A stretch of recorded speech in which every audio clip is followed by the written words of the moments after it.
السلام علیکم ورحمۃ اللہ وبرکاتہ۔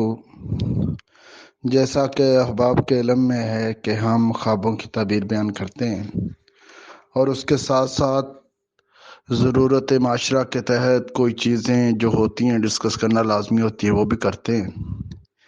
اسی طرح آج ہم ایک بہت ہی لمبی چوڑی بحث کا آغاز کریں گے اور اس کی وقتاً فوقتاً آپ کے سامنے ویڈیو بھی پیش کریں گے۔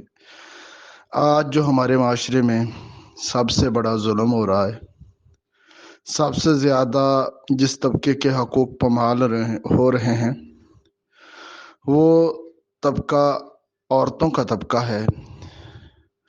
عورت وہ ہستی ہے کہ جس کے نام پر اللہ نے قرآن میں پوری صورت نازل کر دی، اور اسلام نے جو اس کو حقوق دیے، اگر ہمارے وطن پاک میں عورتوں کے ان حقوق کا تحفظ شروع ہو جائے تو یقین جانو 99% عورتوں کے مسائل حل ہو جائیں گے۔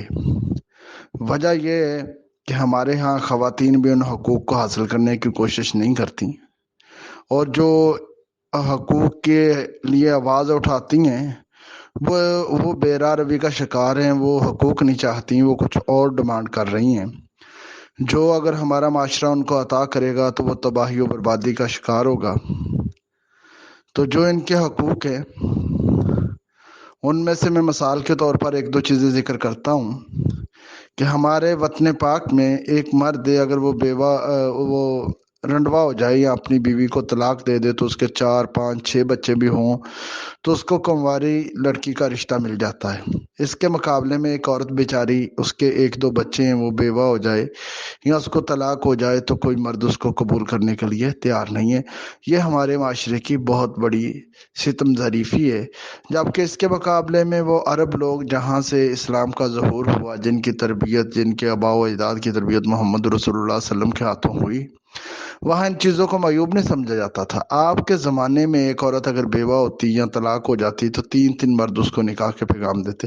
اور اس کے علاوہ بہت ساری ایسی چیزیں ہیں جو ہمارے معاشرے میں غلط سمجھی جاتی ہیں اور وہ اسلام کے ساتھ جوڑی جاتی ہیں۔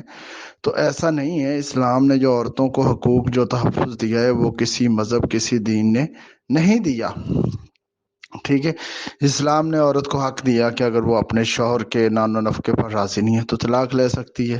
اگر وہ اس کا باپ جس کے ساتھ رشتہ طے کر رہا ہے اس لڑکی کو وہ لڑکا پسند نہیں ہے حسن و جمال کے اعتبار سے یا کسی بھی اعتبار سے، وہ انکار کر دے، باپ پابند ہے بیٹی کی بات ماننے کا، اور اس طرح بہت ساری صورتیں ہیں۔ تو انشاءاللہ ہم ان کو ڈیٹیل کے ساتھ ذکر کریں گے۔ آپ احباب سے گزارش ہے کہ آپ ہمارے ساتھ جڑے رہیں اور انشاءاللہ یہ قیمتی معلومات ہم آپ تک پہنچائیں گے اور آپ ان کو آگے لوگوں تک پہنچائے۔ اللہ میرا اور آپ کا حامی و ناصر ہو۔ جزاک اللہ خیرہ۔